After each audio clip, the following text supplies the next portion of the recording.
Me responde um negócio. Você já imaginou jogar no teu Nintendo 64 e de repente o jogo começar a agir como se tivesse consciência? Coisas como falar contigo, até mesmo bugar os cenários e quem sabe amaldiçoar o seu jogador. Eu sei que parece esquisito, mas essa aqui é a premissa de uma das creepypastas mais famosas da internet. E quem sabe a mais assustadora para quem cresceu jogando Zelda Majora's Mask. Por isso, preparem suas máscaras, porque hoje no especial do terror vamos conhecer mais um pouquinho sobre Ben Drowned.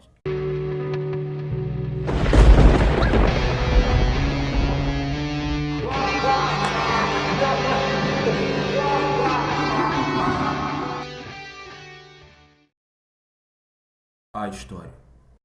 Assim como a maioria das creepypastas envolvendo games, tudo começa com alguém recebendo um jogo.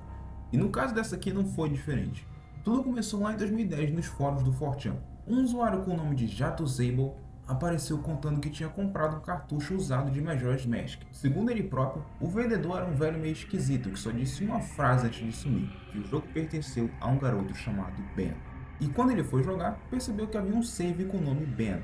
Até aí normal, mas sempre que ele tentava começar um novo save, o jogo automaticamente mudava o nome de Link para Ben.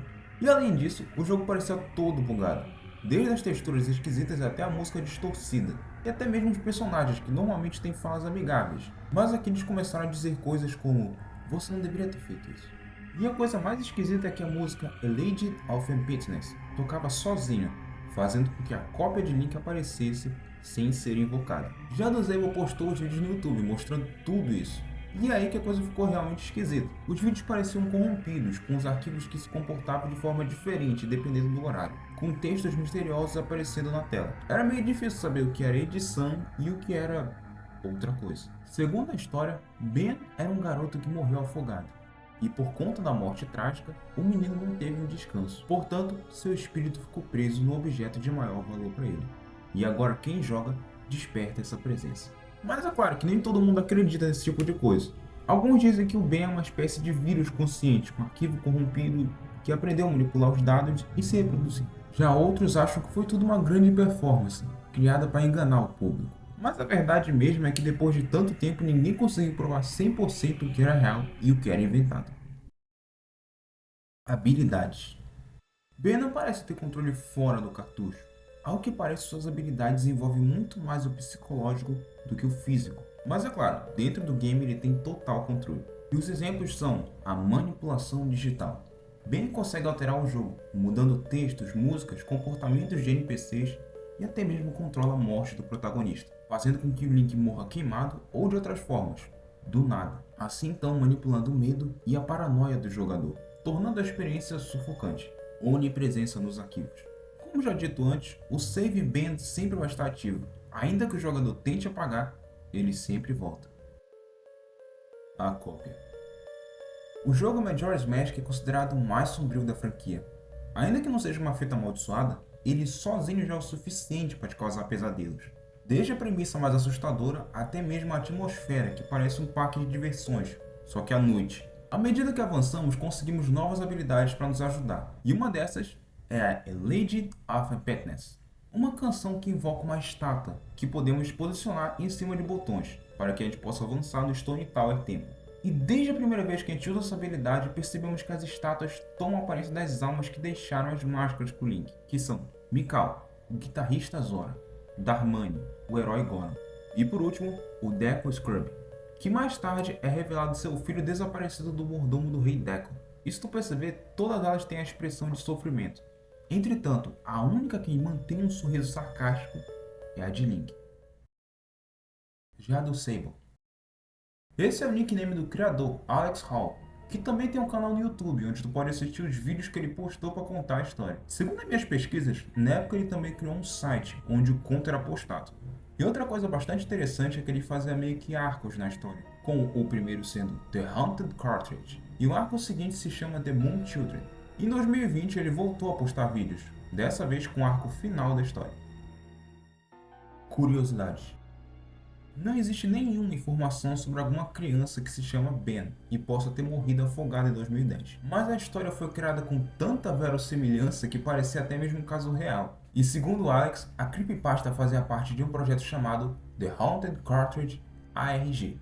É um tipo de narrativa interativa que mistura ficção e realidade, usando sites, vídeos, redes sociais e até pistas escondidas no mundo real para se contar uma história. Ou seja, em vez de jogar com um controle, você joga com a própria internet e com a dúvida do que é real ou não. Essa foi uma das primeiras vezes que alguém usou um jogo real para se contar uma história de terror na internet. O sucesso foi tão grande que Ben Drowned influenciou um monte de outras lendas na internet, que deu origem a uma geração de histórias sobre jogos amaldiçoados, que a gente já conhece, como Sonic X, Pokémon Black, Mario 64 Haunted e várias outras.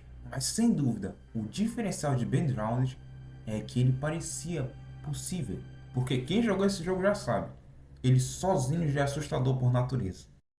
Sem dúvida nenhuma, a teoria mais famosa envolvendo o jogo é a de que Nick passa pelos estágios do luto, onde cada personagem demonstra uma das emoções que sentimos quando perdemos alguém. Elas são negação. Ao início do jogo chegamos em Termina, um lugar bem diferente de Hyrule. Nesse local, o grande mal é algo que à primeira vista não pode ser impedido. A própria lua vai cair na cidade, assim então destruindo não só Clocktown, mas o mundo inteiro. Apesar desse terror constante, os NPCs não parecem se importar, ou simplesmente negam que algo assim possa acontecer. As crianças continuam brincando, os trabalhadores ainda constroem a torre e as lojas continuam abertas, como se mesmo que o fim esteja marcado para 3 dias, ainda há tempo. Raiva. Nesse ponto do game, nós vemos o rei Deku Scrub prendendo injustamente um dos irmãos macacos. Sua filha, a princesa Deku, foi ao Woodfall Temple e não retornou. Ainda que o macaco fale que não tem culpa, o rei não dá ouvidos, pois a sua ira é muito maior que a razão. Negociação. Aqui o protagonista é Darmani III, o herói Goron que falhou ao tentar acabar com o inverno eterno que assola os seus irmãos Goron. Quando o encontramos, ele pede a Link que consiga alguma forma de ajudá-lo. Mesmo que ele já não esteja entre os vivos, o seu espírito ainda clama por uma forma de fazê-lo. Depressão. Mikau é um Zoro guitarrista, integrante da banda The Indiegogos, a banda mais famosa de Termina. Quando o jogador o encontra, Mikau está à beira da morte, ferido após tentar recuperar os ovos roubados da sua companheira Lulu. Mikau toca uma canção que nos explica o seu lamento. Ele falhou ao tentar fazer o bem, e se sente ainda pior ao saber que ninguém vai saber o motivo do seu fim. Lulu, a vocalista da banda, perde a voz ao saber que seu companheiro se foi, representando assim a dor daqueles que ficam. A aceitação. Após a batalha final, a máscara de Majora volta a ser apenas um objeto, e todo o mal de Termina cessa. A cena final nos mostra a celebração, onde todos os moradores comemoram, e vemos Link partindo sozinho pela estrada. Aqui ele compreende que não pode trazer seu ente querido de volta, mas segue em frente, assim então, aceitando a vida. Obviamente a Nintendo nunca confirmou se de fato esses estágios foram usados no roteiro, então apesar de ser muito bem feita, é apenas uma teoria. Mais de uma década depois, Ben Drowned ainda é lembrado como uma das creepypastas mais bem feitas da net. Não só pelo medo que ela causa, mas é pela forma como ela brinca com a nossa relação com o digital.